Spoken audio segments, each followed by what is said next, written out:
Baruch atah Adonai Eloheinu melech haolam asher kiddushenu b'mitzvotav v'tzoreinu la'asot b'divrei Torah. Blessed are you, Lord our God, King of the universe, who has sanctified us in his commandments and commanded us to engross ourselves in the words of the Torah. Shabbat Shalom.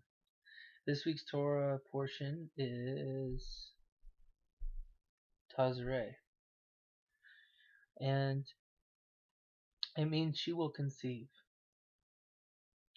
This Torah portion is really it's a wonderful one, and it basically says in here, well, one of the main things I want to focus on is when you have a baby, the God, he would ask for a sacrifice. And let's see if we can find the actual verse here.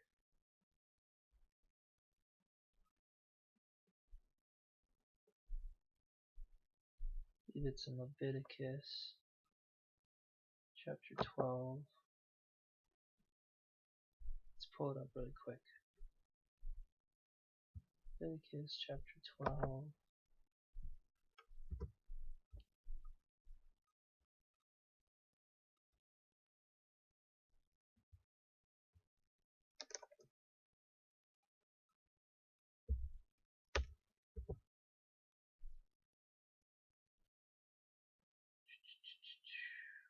Here it is.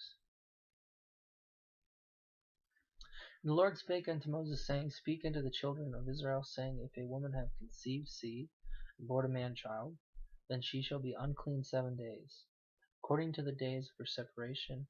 For her infirmity shall she be unclean. And in the 8th day the flesh of his foreskin shall be circumcised. Now right there's a big question. Why is she unclean? What happened here, basically? And of course, the circumcising on the 8th day, that's a covenant that God made. And, for a lot of medical reasons, of course, it's better. And for spouses, for every reason, really, it's better. And because on the 8th day, that's when you have the highest amount of natural vitamin K in your body. And it's the perfect time to do it. They hardly feel any pain at all, if any pain, and it heals very, very, very well. But the major one that we wanted to talk about was why is she unclean? Why does she have to separate herself? And then she goes through a purifying process that lasts 30 days.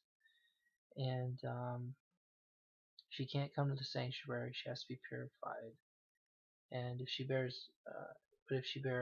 a maid child, which is a girl, she's only unclean for 2 weeks in her separation. And then she has to go through purifying. When she's done, she has to bring a sacrifice to God. And the thing is that we look at this and we say, okay, well, we know that with all the other sins, there's something morally that's happened. Something morally has happened that was a sin, and so we know he's God and we've committed a sin, and so we make a sacrifice for to reconcile ourselves before God. And in actuality, all of this, including this question we have about why is she unclean, and our sin and all of it is very deep and can take up volumes and volumes and volumes of libraries.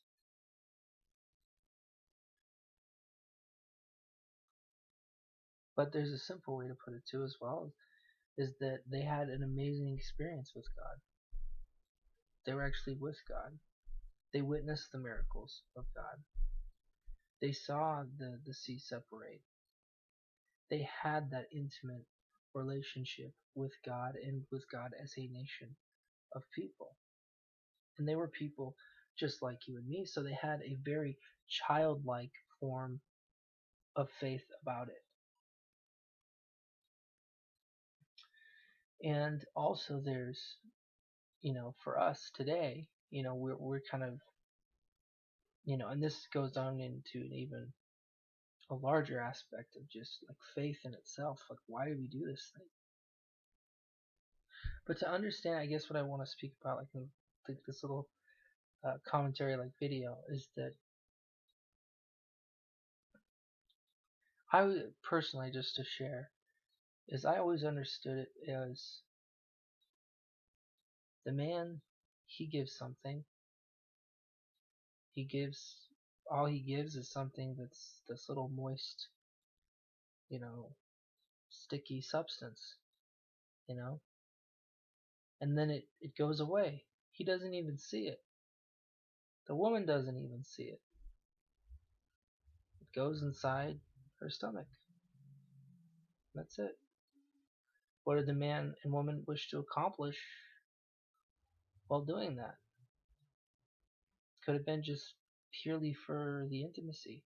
Could have been just to relax, enjoy life. Could have been just for pleasure. It could have been for a whole bunch of things, because they can.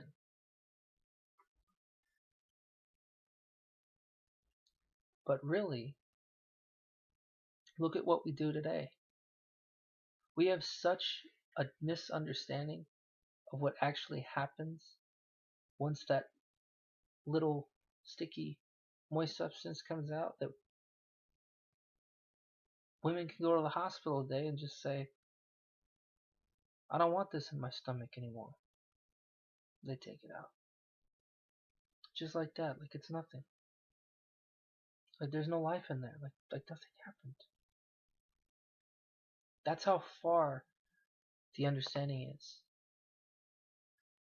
The idea is so high spiritually. The idea is so high faith-based.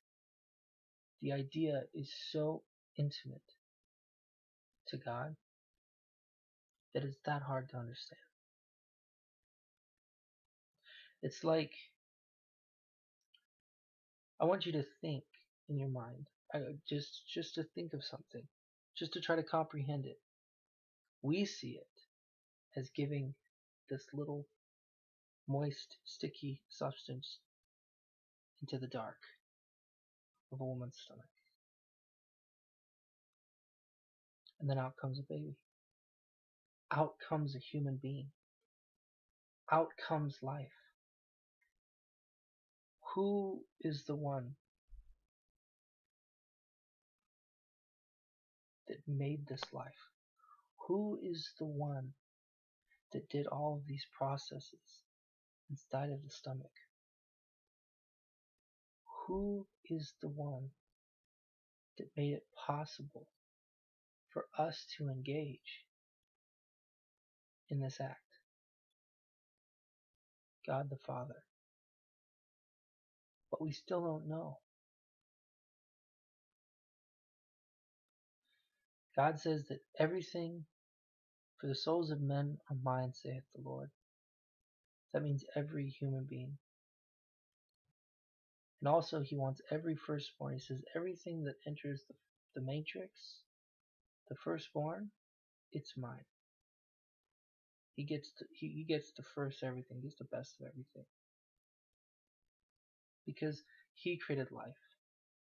Matrix in Latin means a woman's womb.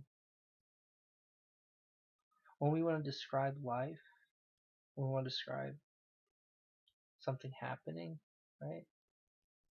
Or describe life and everything living, we say that it's entered the matrix. It's understanding that it's all these things living, things that we do and we don't understand. We understand it like a woman's womb. There's little that we do in this life. In fact, in all things, all we really do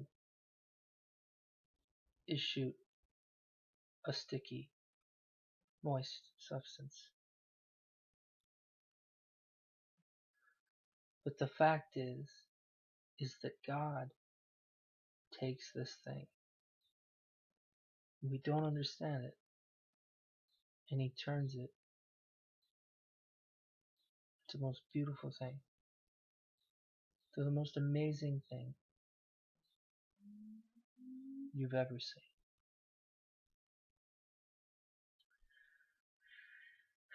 And so why wouldn't you thank God for that? Also, there's another deep level. Why did the woman have to do this and not the man? Well, a woman had, and this is just one way of looking at it, but if you think about it, if a woman gets around another woman, their cycles will mix up. They'll get on the same cycle. If a woman gets around somebody, and just like anything, when you're in proximity with somebody, when you're close with somebody, there's a language. We all have a language. We speak a language. There's a language of Spanish. There's a language of English. There's a language of German. There's a language of mechanics. There's the language of love. There's body language. There's many languages.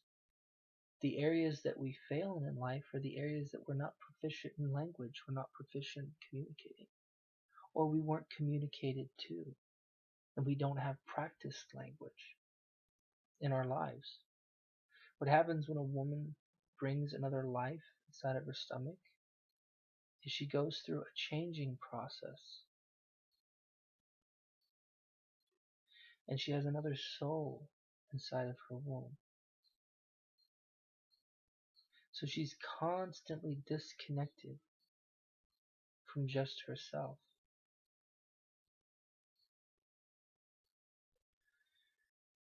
My own wife told me that the closest she ever felt to God in her life is when she gave a baby. She said it was a miraculous feeling. She said of course it's very painful. She said, but it's a miraculous feeling.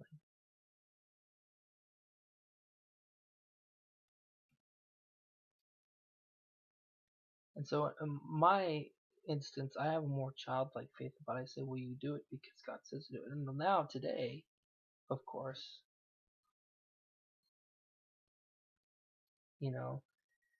we have Yeshua as our priest, so we go to Him and He reconciles all things in all time, forever, before, today, and after.